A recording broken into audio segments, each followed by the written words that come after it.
Hello and welcome to How to Do Email Marketing, a video series brought to you by Contenofy. My name is Josh and I'm the founder of Contenofy, and this next video is going to be sharing a lot of gems, so buckle up. This video series is a total of 6 short videos that break down learning the basics of email marketing into easily digestible bites, so let's jump into it. This 5th chapter is all about knowing when is the right time to send your emails or schedule them to get sent automatically. Email marketing is very fickle. What works for one company could be the absolute worst for another.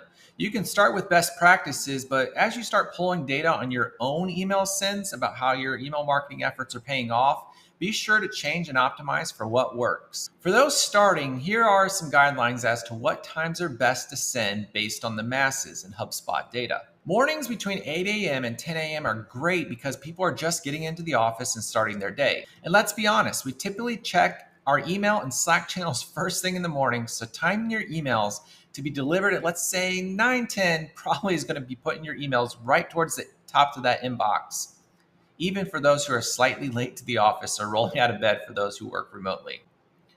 Late afternoon is another great time, as most people seem to hit an afternoon wall around this time and usually take a break to grab some coffee or look for a bit of a distraction. Because let's be honest, at this point, we've probably had a lot of meetings and have been grinding, so the willpower just isn't willpowering anymore.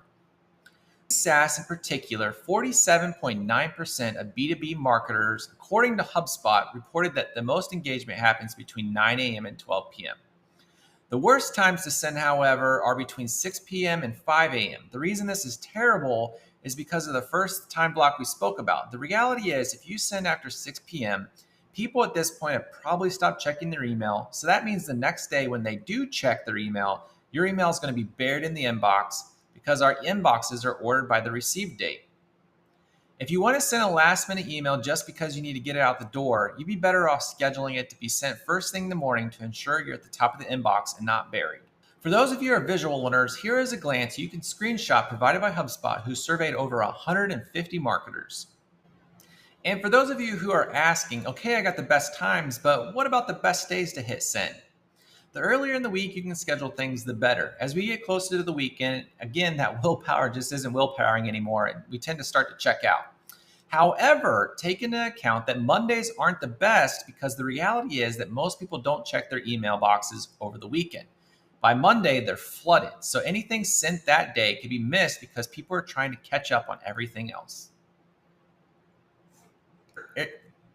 So taking into consideration all this with times and days, according to the data, there are a few great times to hit that send button or automate your email nurtures.